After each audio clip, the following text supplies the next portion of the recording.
Hello बच्चों, Sonu math classes में आप लोग का स्वागत है। आप लोग कैसे हैं? अच्छे हैं?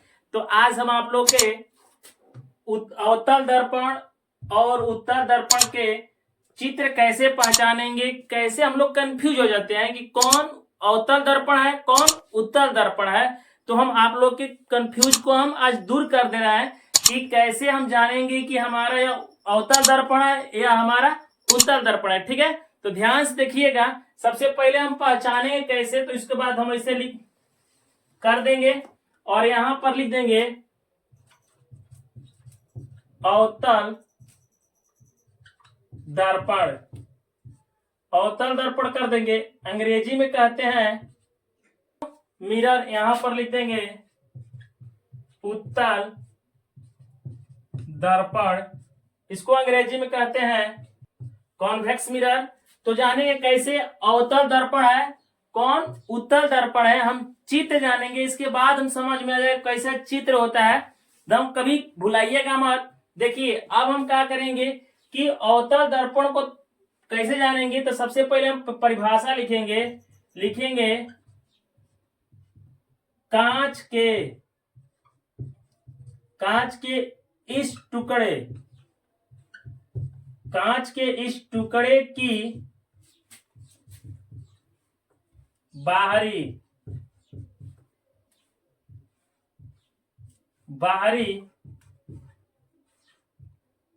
सतह को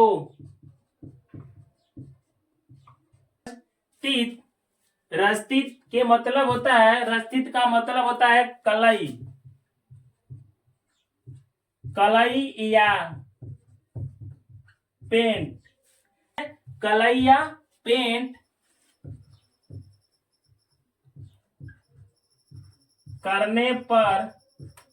करने पर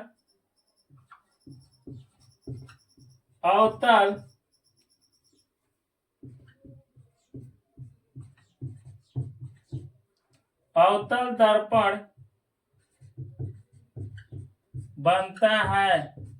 देखिए कह रहा है कि कांच के इस टुकड़े की बाहरी सतह को कलई या पेंट करने पर अवतल दर्पण बनता है। तो यह हमारा एक कांच हो गया। जब कांच हो गया तो कह रहा है कि कांच के इस टुकड़े, यह टुकड़ा हमारा है, कह रहा है कि बाहरी सतह के, इसको हम कलाई कर देंगे, पेंट कर देंगे। क्या कर दिए? पेंट कर देंगे। तो हम पेंट कर दिए। ये हमारा कौन दर्पण है? अवतल दर्पण। याद रखिएगा, जब हम बाहर इसको कलाई करेंगे तो ये कौन दर्पण हो जाएगा? अवतल दर्पण। याद रखिएगा, बाहर जब इसको हम कलाई करेंगे तो कौन दर्पण होगा? अवतल दर्पण होगा। अब हम उत्तल दर्पण में जाएंगे। सीधा इसका उल्टा होता है। लिखा जाएगा कांच के इस टुकड़े के अंदर, जो देखिए ये हमारा बाहरी है तो हम इसे लिखेंगे भीतरी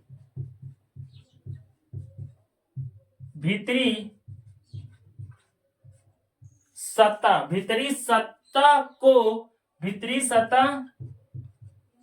को रस्तित या कलाई या पेंट, क्या करेंगे? पेंट करने पर उत्तल दर्पण बनता है। तो कह रहा है कि कांच के इस टुकड़े के भीतरी, देखिए हम सबसे पहले बनाएंगे यहां पर, यह हमारा कांच हो गया। कांच के भीतरी कर रहा है, कांच के भीतर। तो कांच का यह हमारा बाहर हो गया, यह हमारा अंदर हो गया, यह हमारा भीतर हो गया। तो भीतर हो गया, तो भीतर का कलाई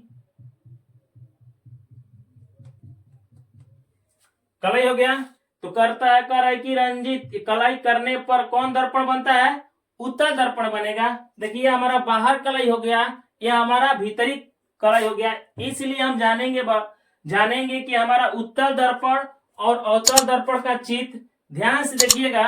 और उत्तल दर्पण के जब हम परिभाषा भी जानेंगे तो परिभाषा हमारा यही हो जाएगा, ठीक है, परिभाषा भी जान जाएंगे, यही हमारा परिभाषा भी हो गया।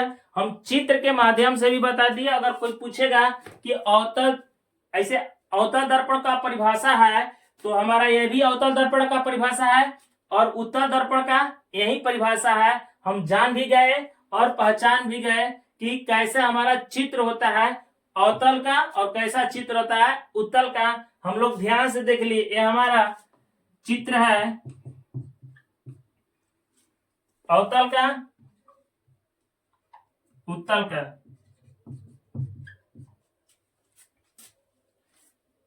चित्र ध्यान समझ में गया ना, यही हम चित्र के माध्यम से हम पहचान जाएंगे, ठीक है।